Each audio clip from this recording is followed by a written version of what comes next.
I can't say that the past decade has been great for movies or shows or even books. Not when I think about the 80s or the 90s or even the 2000s. But I do firmly believe that the next great story is on its way because we're overdue. There's historical precedent, and I think I know who's going to write it too.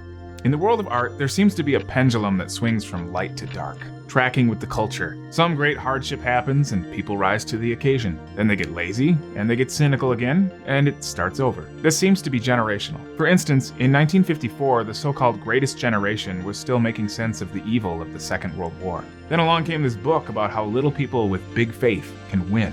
The Lord of the Rings didn't take off immediately, but in the 1960s, people started saying Frodo lives. By the 1980s, it was the cornerstone of the fantasy genre. If you play Dungeons & Dragons, you can thank Lord of the Rings for that. And in 2001, it thundered onto the silver screen in an epic that really still has no rival. This happened again to the baby boomers. Vietnam left many of them cynical about the future, and so they made really dark films. But then this independent director financed his dream story with his own money so he could do it his way. It was a groundbreaking movie about a space kid with nothing but the fire to stop the bad guys. It gave audiences something none of the other movies of that era did, and that was hope.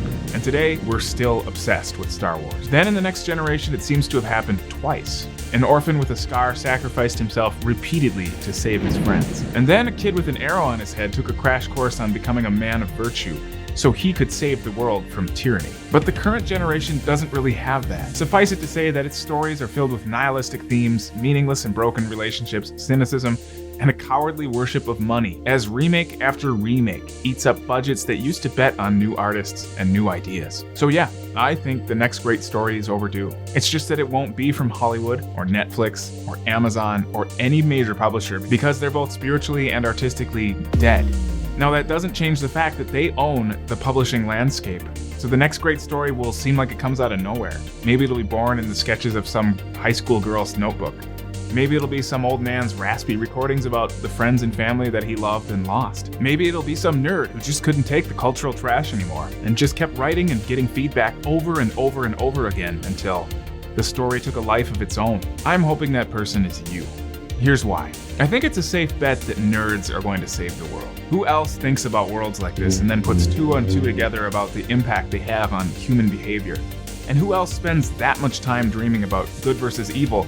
So much that a few of them go through the life-consuming struggle of becoming great storytellers, concerned with both technique and wisdom. I'll admit I want that person to be me, but I'm not there yet. And unlike Highlander, where there can be only one, the top shelf where the best work lives has infinite room.